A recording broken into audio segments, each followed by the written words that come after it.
টেক্সাসের Republican পার্টির প্রস্তাবিত Congressional আসন পুনর্বিন্যাসের প্রস্তাব অনুমোদন করেছে স্টেট সেনেট। শুক্রবার দিবাগত রাতে ভোটাভুটির পর স্টেট সেনেটে প্রস্তাবটি অনুমোদন পায়।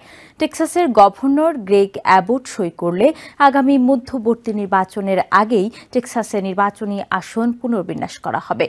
এদিকে টেক্সাসের এমন পদক্ষেপের জবাবে নিজেদের মতো করে স্টেটের কংগ্রেশনাল আসন পুনর্বিন্যাসের প্রস্তাব অনুমোদন করেছে ক্যালিফোর্নিয়ার আইনসভা। এরই মধ্যে বিলটিতে সই করেছেন state governor Gavin Newsom. Members, the vote is now on final passage. Secretary will call the roll.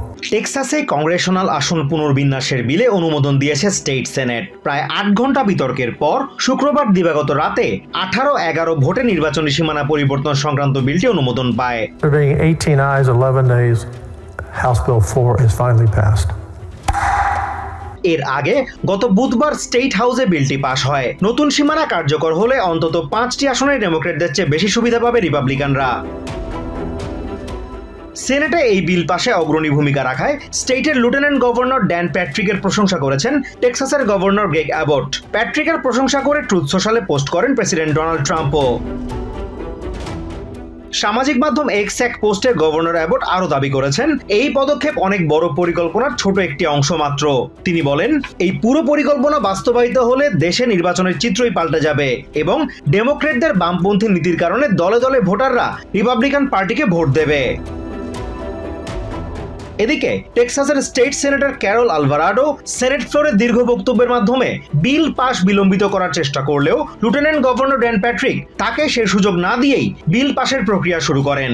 বিল পাসের পর এক্স এক পোস্টে আলভারাডো অভিযোগ করেন তাদের কণ্ঠ রোধ করেছে রিপাবলিকানরা। একইভাবে ডেমোক্রেটিক সেনেটর সারা অ্যাকার্ড দাবি করেন এই বিল পাসের ফলে এগিয়ে যাওয়ার বদলে কয়েকশো বছর পিছিয়ে গেল টেক্সাস। টেক্সাস রিপাবলিকানদের এই পদক্ষেপের জবাবে পাল্টা পদক্ষেপ নিয়েছেন ক্যালিফোর্নিয়ার ডেমোক্রেটিক আইন প্রণেতারা। স্টেটের কংগ্রেশনাল আসনের সীমানা পুনর্বিন্যাসের বিল স্টেট সেনেটে পাশ করেছেন তারা। এরই মধ্যে বিলটিতে সই করে একে আইনে পরিণত করেছেন state governor Gavin Newsom. Canada US Mexico চুক্তির আওতায় আমেরিকার পণ্যে আমদানি শুল্ক প্রত্যাহারের ঘোষণা দিলেন কানাডার প্রধানমন্ত্রী মার্ক কার্নি, যা 1 সেপ্টেম্বর নাগাদ কার্যকর হবে। তবে আমেরিকান গাড়ি, স্টিল এবং অ্যালুমিনিয়ামের উপর আপাতত শুল্ক বহাল থাকবে। শুক্রবার অটোয়ায় এক সংবাদ সম্মেলনে তিনি এসব কথা বলেন। কার্নি জানান, বাণিজ্য যুদ্ধ চলা সত্ত্বেও প্রতিবেশী দেশটির সাথে 85% বাণিজ্য এখনও শুল্কমুক্ত, যাকে অন্য দেশগুলোর তুলনায় ভালো সমঝোতা বলে উল্লেখ করেন মার্ক। এদিকে পাল্টা শুল্ক প্রত্যাহারকে স্বাগত জানিয়েছেন প্রেসিডেন্ট ডোনাল্ড ট্রাম্প। ওভাল অফিসে এক প্রশ্নের জবাবে সাংবাদিকদের তিনি বলেন, বৃহস্পতিবার কার্নির সাথে ফলপ্রসূ ফোনালাপ হয়েছে। চলতি মাসের শুরুতে কানাডা ইউএস মেক্সিকো মুক্ত বাণিজ্য চুক্তি, যা কুজমা নামে পরিচিত, তার আওতাভুক্ত পণ্যে শুল্ক ধার্য করবে না বলে জানায় ওয়াশিংটন। এর জের ধরে বৃহস্পতিবার প্রেসিডেন্ট ডোনাল্ড ট্রাম্পের সাথে লম্বা সময় ধরে নানা বিষয়ে কথা বলেন কানাডার প্রধানমন্ত্রী মাইক কার্নি। এর মাঝে সবচেয়ে গুরুত্বপূর্ণ ছিল আমেরিকার সাথে ব্যবসায়িক সম্পর্ক কিভাবে আবার সহজ করে তোলা যায়। In a positive and very important development earlier this month, just a few weeks ago, the United States reaffirmed a core commitment to our free trade agreement, CUSMA, with that agreement, that are compliant with CUSMA, will not be subject to U.S. IEEPA tariffs. শুক্রবার অটোয়ায় এক সংবাদ সম্মেলনে Carney জানান, কুজমা চুক্তির প্রতি Trump প্রশাসনের দায়বদ্ধতায় উৎসাহিত হয়ে তিনিও কানাডা ইউএস মেক্সিকো চুক্তির আওতায় আমেরিকার যত পণ্য আছে তার উপর থেকে আমদানি শুল্ক প্রত্যাহার করে নিচ্ছেন, যা 1 সেপ্টেম্বর নাগাদ কার্যকর হবে। We will now match the United States by removing all of Canada's tariffs on U.S. goods specifically covered under CUSMA. Canada will retain our tariffs on steel, aluminum, and autos as we work intensively with the United States to resolve the issues there. তবে American গাড়ি, still এবং অ্যালুমিনিয়ামের উপর আপাতত শুল্ক বহাল থাকবে। এসব নিয়ে জোর আলোচনা চলছে যাতে করে একটা সমঝোতায় পৌঁছানো যায়। কার্নি জানান, বাণিজ্য যুদ্ধ চলা সত্ত্বেও প্রতিবেশী দেশটির সাথে 85% বেশি বাণিজ্য এখনো শুল্কমুক্ত। তাছাড়া কুজমা চুক্তিতে অনেক পণ্য শুল্কমুক্ত হয় বিশ্বের যে কোনো দেশের চেয়ে আমেরিকার সাথে ভালো সমঝোতা হয়েছে। And more than 85% of Canada-US trade is now tariff-free. Canada currently has the best trade deal with the United States.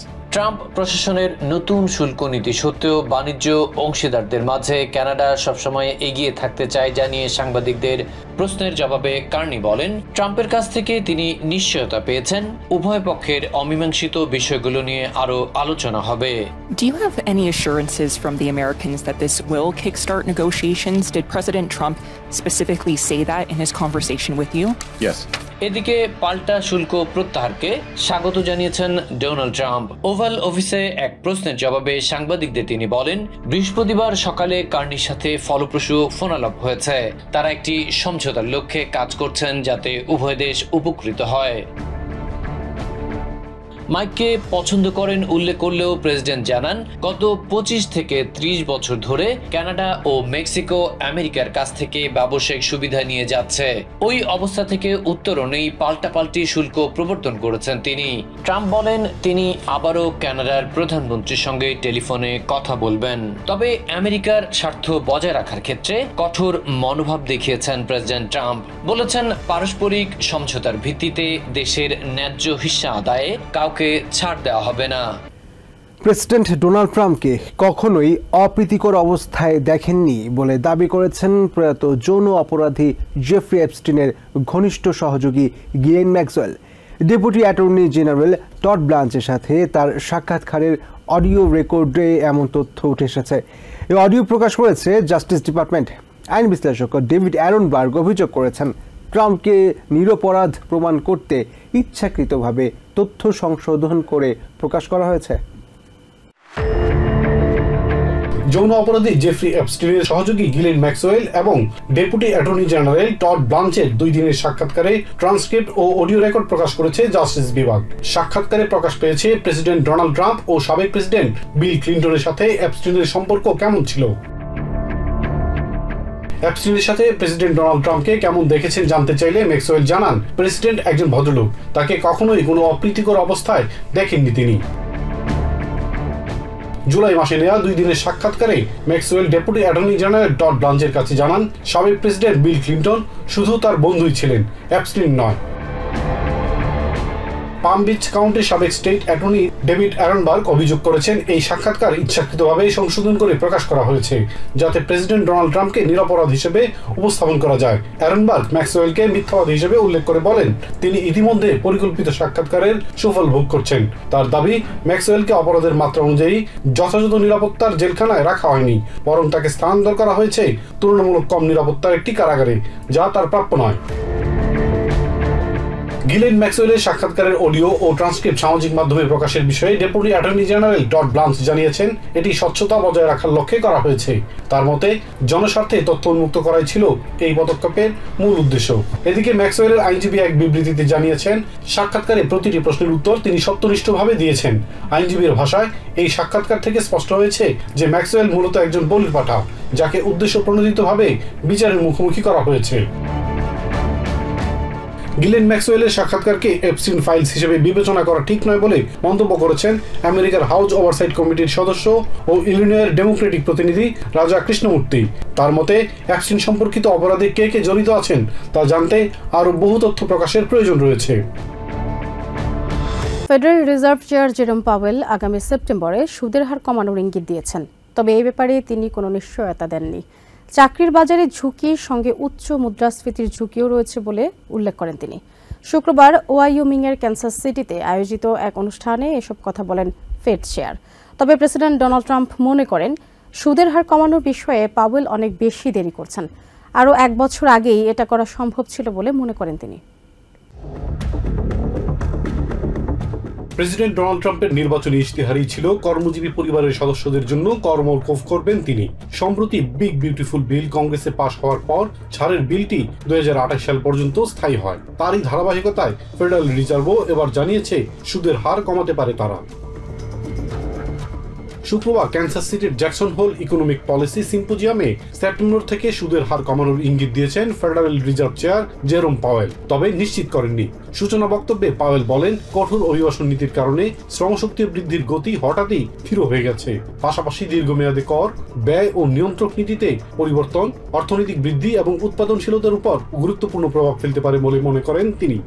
বাণিজ্য ও অভিবাসন নীতির পরিবর্তন চাহিদা ও যোগানের উপর প্রভাব ফেলছে বলেও উল্লেখ করেন এই অর্থনীতিবিদ। একই সঙ্গে বছরের প্রথমার্ধে জিডিপি বৃদ্ধির হার কমে যাওয়ায় বাড়ছে পণ্যের দাম, মুদ্রাস্ফীতির আশঙ্কা দেখা দিচ্ছে বলে মনে করেন পাওয়েল। এমন কঠিন পরিস্থিতিতে একাধিক দিক সামলে লক্ষ্য পূরণের দিকে যাওয়া উচিত বলে মনে করেন ফেডারেল রিজার্ভ চেয়ার। জেরোম পাওয়েলের দেওয়া ইঙ্গিতকে স্বাগত জানিয়েছেন হোয়াইট হাউসের ট্রেড অ্যাডভাইজার পিটার নাভারো। তবে ফেডারেল রিজার্ভ চেয়ারের কর কমানোর চিন্তায় অনেক দেরি হয়ে গেছে বলে মনে করেন প্রেসিডেন্ট ডোনাল্ড ট্রাম্প। শুক্রবার ওভাল অফিসে এক প্রশ্নের উত্তরে কর কমানোর চেষ্টা আরো 1 বছর আগে করা যেতে পারত বলেও মন্তব্য করেন প্রেসিডেন্ট। এদিকে Federal Reserve Bank of Kansas সিটির সিম্পোজিয়ামে এক সেমিনারে যোগ দিয়েছেন ব্যাংক অফ জাপানের governor Kazuo Ueda, European Central Bank president Christine Lagarde এবং ব্যাংক অফ ইংল্যান্ডের গভর্নর অ্যান্ড্রু বেইলি, যা ফেডারেল রিজার্ভের চেয়ার হিসেবে জেরোম পাওয়েলের শেষ সেমিনার।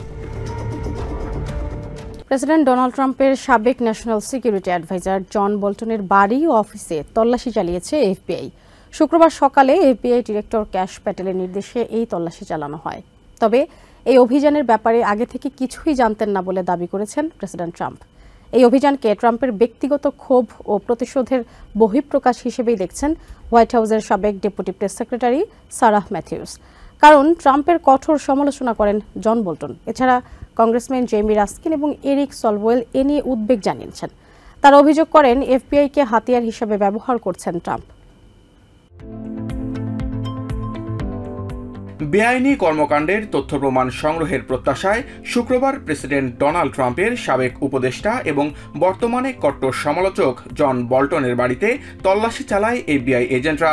সকাল 7টার দিকে মেরিল্যান্ডের বেথেসডায় অবস্থিত বল্টনের বাড়ি ও তার ওয়াশিংটনের কার্যালয়ে এই অভিযান চলে। একসময় প্রেসিডেন্ট ডোনাল্ড ট্রাম্পের প্রশাসনে গুরুত্বপূর্ণ দায়িত্ব পালন করলেও পরে তার কড়া সমালোচকে পরিণত হন জন বল্টন।